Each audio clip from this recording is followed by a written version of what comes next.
어서들 타세요. 모든 기차 여행에서 볼 수 있는 한 가지 풍경은 선로 밑과 옆에 자갈들입니다. 그런데 그 자갈들은 어디에 쓰는 걸까요? 그리고 어떻게 이 돌무더기는 움직이는 기차의 무게를 견딜 수 있는 걸까요? 질문들이 정말 많은데 여러분에게 필요한 모든 해답을 제가 준비해봤습니다. 자갈 도상은 어떻게 만들어질까요? 우선 이 돌무더기에는 이름이 있습니다. 자갈 도상이 그 이름이죠. 그리고 자갈 도상은 매우 중요한 역할을 합니다. 기차는 세계 화물의 40% 정도를 운송합니다.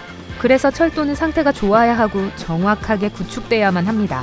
돌무더기를 그냥 던져놓고 그 위에 철도를 깐다고 해서 다 끝나는 게 아니에요. 자갈 도상의 두께는 주로 그 지역의 지형, 그리고 철도의 어떤 종류의 기차가 얼마나 자주 지나가느냐를 비롯한 구축 환경에 따라 달라집니다. 하지만 보통은 25cm 정도의 깊이로 깔아놓고 철도 침목의 꼭대기까지 채우는 편이죠. 철도 침목이란 자갈 도상이 움직이지 않도록 고정시켜주는 선로 사이에 있는 나무 또는 콘크리트로 만든 판입니다. 자갈 도상을 깊게 깔지 않으면 선로는 가라앉을 수도 있어요. 아이쿠! 자갈 도상에는 아무 돌이나 사용해도 될까요? 죄송하지만 그렇게는 안 됩니다. 선로 주변에 있는 자갈을 자세히 들여다보시면 매끄러운 돌은 하나도 없다는 걸 알 수 있을 거예요. 모든 자갈은 가장자리가 들쭉날쭉한데 이것은 우연이 아닙니다. 둥근 조약돌을 사용하게 되면 돌이 아래로 미끄러져 내려가면서 옆으로 펼쳐지게 됩니다. 그건 바람직하지 않죠. 자갈 도상의 주 목적은 선로에 대한 지지와 결속력을 제공하는 거니까요. 거대한 난장판이 되는 걸 막기 위해 자갈 도상에는 찌그러진 자갈을 사용합니다. 그래야 돌의 날카로운 모서리가 마치 퍼즐처럼 서로를 맞물리게 해주니까요. 또한 새로 설치한 자갈 도상이 있는 구간에는 언제나 제한 속도를 줄입니다. 이렇게 함으로써 자갈들이 자리를 잡는 시간을 주는 거죠. 그런데 자갈 도상은 왜 있는 걸까요? 자, 여러분은 이제 이 자갈이 철도를 지탱해준다는 걸 알게 됐지만 그게 다가 아닙니다. 철도는 마모를 쉽게 일으키는 많은 조건들에 노출되어 있어요. 폭우로 인해 물에 잠길 수도 있고 진동에 의해 파괴될 수도 있는 데다 열과 마찰로 인한 압박은 철도를 팽창하고 수축하게 만듭니다. 그리고 철도 주변에 잡초나 풀이 무성하게 자랄 수도 있죠. 자갈 도상은 이 모든 것으로부터 철도를 보호하기 위한 하나의 방법입니다. 자갈 도상은 배수를 용이하게 해서 철로가 침수되는 것을 방지하며 진동을 흡수하고 열 팽창을 안전한 수준으로 제한하며 식물이 자라지 못하게 막아줍니다. 기차 및 철도와 마찬가지로 도상 또한 정기적인 정비와 청소를 해줘야 해요.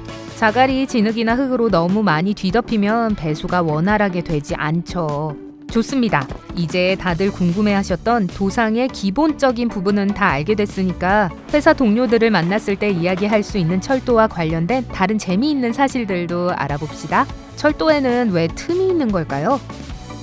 나무 또는 콘크리트로 만든 판 사이의 틈을 말하는 건 아니고요. 근데 그 판은 뭐라고 하는지 기억하시나요? 맞아요. 철도 침목입니다. 그냥 침목이라고 부르기도 하죠.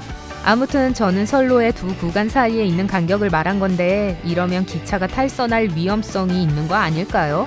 당연하지만 그렇지 않습니다. 선로를 설치할 때 기술자들은 선로가 늘어날 수 있도록 작은 틈새를 남겨둡니다. 더운 여름날처럼 기온이 상승하면 강철이 팽창하는 경향이 있거든요. 그리고 움직이는 기차의 마찰에 의해 선로가 늘어나는 경우도 있고요. 틈을 전혀 남겨놓지 않으면 선로는 늘어나면서 휘어지게 되고 결국 사용하기에 위험해집니다. 선로가 녹슬지 않도록 보호해주는 것은 무엇일까요? 선로의 녹은 수분, 습기, 결빙 온도, 제설용 소금에 의해 발생하는데요. 선로를 관리하면서 이러한 요소들을 완전히 차단시키는 건 불가능합니다. 하지만 선로가 녹에 의해 손상되는 것을 막아주는 방법 또는 진행을 늦춰주는 방법은 있죠. 철도 건설에는 부식되는 경향이 적은 양질의 강철이 사용됩니다. 또한 끊임없는 마찰 덕분에 레일의 윗면은 계속 다듬어지면서 녹이 슬지 않게 돼요. 하지만 시간이 흐르면서 안쪽이 부식되면 어떡하죠? 바로 그런 이유 때문에 정기적인 검사를 실시하는 거예요. 검사관들은 모든 선로의 상태를 확인하고 있으며 일부 또는 전체를 교체해야 할 시기를 기록합니다. 그게 그들의 일이니까요. 녹슨 선로는 기차가 더 이상 지나다니지 않거나 아주 드물게 지나가는 곳에서 보이는 경향이 있습니다. 그래서 버려져 있는 선로일수록 녹이 더 많이 슬어 있을 확률이 높아요. 결국 선로에 녹이 슬지 않게 하는 비결은 주기적으로 사용하는 거였네요. 천둥번개가 칠 때 기차에 타 있는 건 위험할까요? 천둥번개가 칠 땐 바깥에 있는 것보다 기차 안에 있는 게 훨씬 더 안전합니다. 심지어 기차 안은 건물 안에 있는 것보다 더 안전할 수도 있습니다. 놀랍지 않나요? 기차는 커다란 금속 덩어리고 그 밑에는 더 많은 금속이 깔려 있는데 말이죠. 밝은 면에 자주 들려주시는 분들은 비행기가 번개에 맞지 않는 이유를 아실 거예요. 그리고 비행기가 커다란 패러데이 케이지 역할을 하는 것도 아시겠죠? 기차의 경우도 마찬가지입니다. 이 패러데이 케이지는 전류를 바깥쪽으로 흘려보냄으로써 기차의 내부를 전자기장, 즉 번개로부터 보호합니다. 그렇기 때문에 기차가 번개에 맞는다고 해도 안에 있는 여러분은 안전하실 거예요. 심지어 포크를 쥐고 있어도 말이죠. 이러한 보호장치가 없다면 정말 짜릿한 경험이 되겠네요. 기차는 왜 선로를 바꾸는 걸까요? 여기에는 뻔한 답이 있습니다. 선로가 나뉘면 기차가 그쪽으로 가야 하기 때문이죠.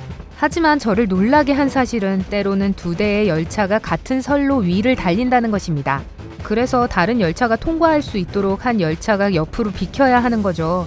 선로의 전환은 기차들이 더 효율적으로 움직이도록 해줍니다.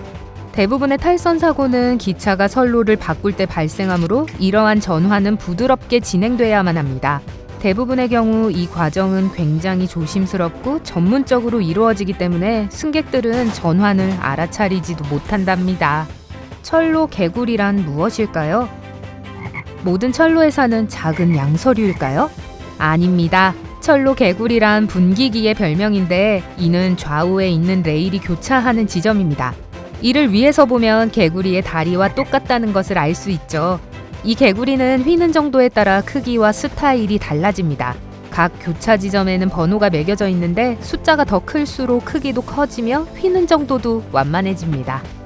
기차는 왜 항상 경적을 울릴까요? 당연하지만 이는 재미를 위해서도 승객을 즐겁게 해주기를 위해서도 아닙니다. 기차는 안전상의 이유로 거대한 경음기를 통해 경적을 울립니다. 압축된 공기가 금속판을 따라 지나가면서 진동을 일으키는데요.